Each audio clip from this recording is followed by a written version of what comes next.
रब इश्रह ली सदरी वयस्सिर ली अमरी वहलुल उक़दतम मिन लिसानी यफ़क़हू क़ौली। अऊज़ु बिल्लाहि मिनश शैतानिर रजीम बिस्मिल्लाहिर रहमानिर रहीम। अस्सलामु अलैकुम व रहमतुल्लाहि व बरकातुहू। रमज़ान की आमद है, तो चलिए आइए आज हम आलू और प्याज के पकोड़े बनाते हैं। तो चलिए देखते हैं हम क्या करते हैं। अब एक प्याज बारीक बारीक काट लेंगे।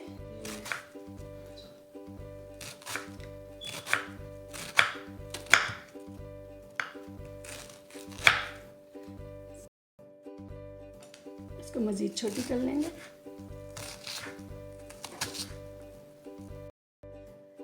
प्याज काट लिए हमने और अब प्याज हम इसके अंदर डाल देंगे।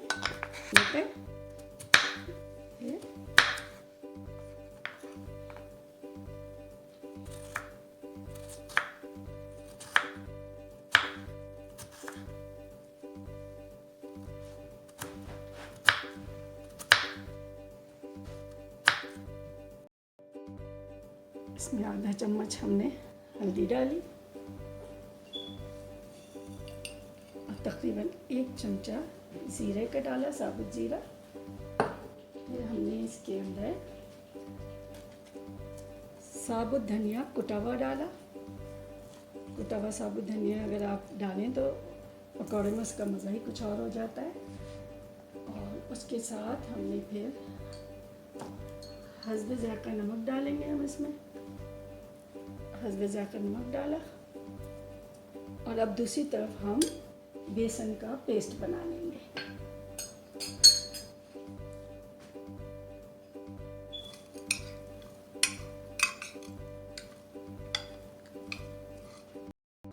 हमने एक बड़ी प्याज में तकरीबन 4 बिल्कुल छोटे छोटे आलू काट के और हमने अमेज़े बनाने के बाद अब हम ने ये तकरीबन 1 फुल स्पून यानी पूरा चम्मच और थोड़ा सा आधा यानी आधा तकरीबन 1.5 चम्मच हमने बेसन लिया है।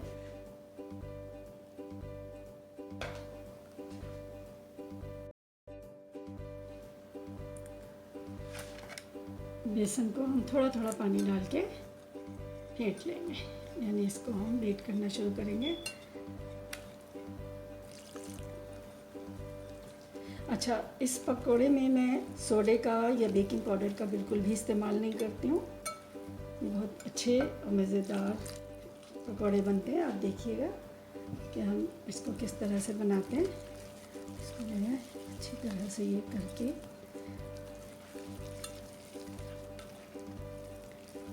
बहुत वक़्त ऐसा होता है कि अगर आप सोडा डालें या बेसन या बेकिंग पाउडर डालें तो पकौड़ों में बहुत ज़्यादा ऑयल आ जाता है और जब आप खाने लगते हैं तो आपके मुंह में ऑयल भी आ रहा होता है। लेकिन अब इस तरह से जब बनाते हैं तो बिल्कुल भी ऑयल इसके अंदर इतना जज्ब नहीं होता कि आपको खाने में बुरा लगे। इस तरह से इसको थोड़ा सा बिल्कुल हमने इसको क्रीमी कर दिया है, ना बहुत ज़्यादा पतला है ना बहुत गाढ़ा है। इस तरह से इसको कर दिया।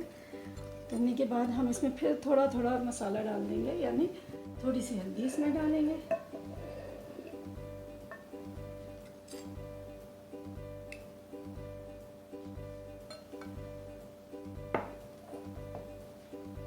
और हल्का सा बिल्कुल आधे से भी कम 1 चुटकी ज़ीरा डाला।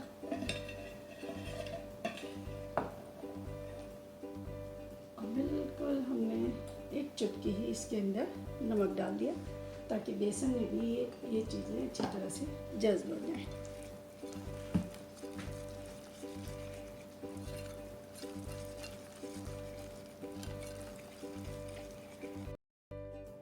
एक चम्मच कुटी हुई मिर्च डाल ली। अब इसको दोबारा कर दिया।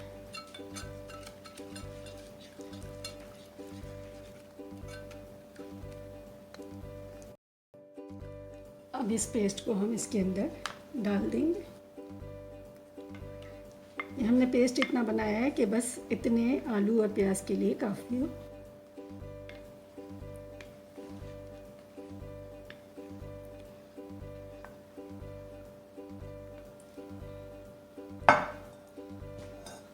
इसको अच्छी तरह से मिक्स कर लेंगे। ऑयल अच्छी तरह से गर्म हो गया तेज़ आंच पे यानी हाई फ्लेम पे, और अब हम इसको लो कर देंगे। लो करने के बाद फिर हम इसके अंदर पकौड़े डालेंगे।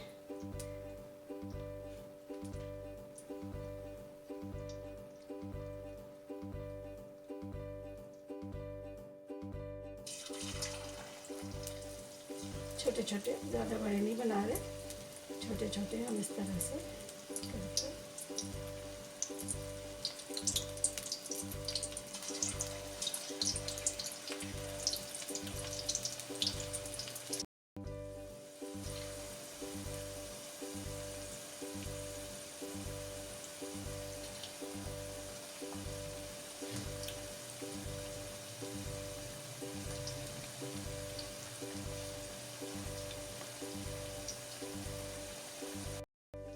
एक तरफ से हो गए, अब हम इनको दूसरी तरफ से कर लेंगे। दूसरी तरफ भी पकौड़े तैयार हो गए। ये देखिए हमारे पकौड़े बिल्कुल तैयार हो गए। इस तरह से इसका ऑयल करके हम प्लेट में रखते जाएंगे। और ये करने के बाद अब मैं थोड़े से बड़े साइज़ के पकौड़े तैयार करूँगी।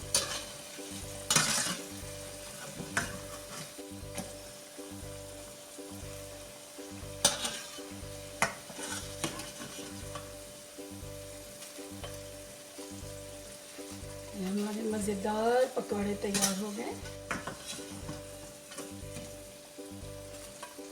तो आप रमज़ानों में बना सकते हैं।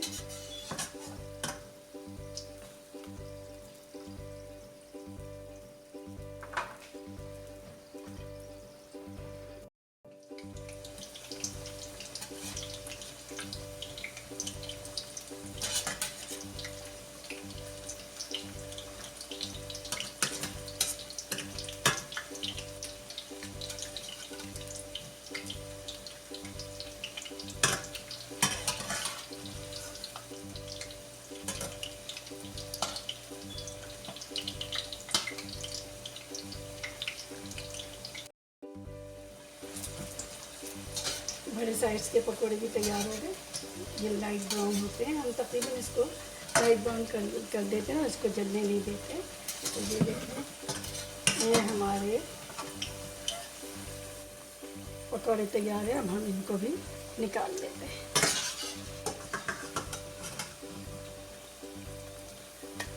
ये ज़बरदस्त पकौड़ों की डिश तैयार है।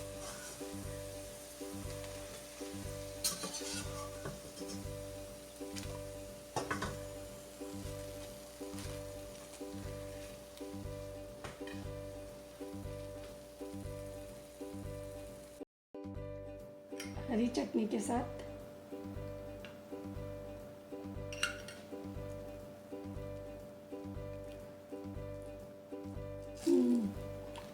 मज़ेदार।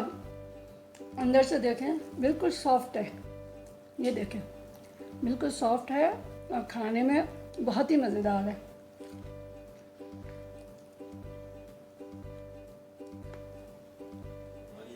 मैं आपको एक छोटा पकौड़ा दिखा देती हूँ खोल के।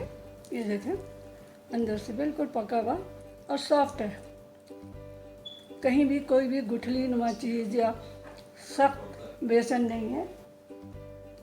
इसके साथ ही कराची कुकिंग विद समीना को इजाज़त दें, और इंशाल्लाह आइंदा फिर किसी नई रेसिपी के साथ। और अगर आपको ये डिश पसंद आई है तो इसको लाइक कर लें, और अगर अभी तक आपने सब्सक्राइब नहीं किया है तो मेरे चैनल को सब्सक्राइब कर लें। अल्लाह हाफ़िज़।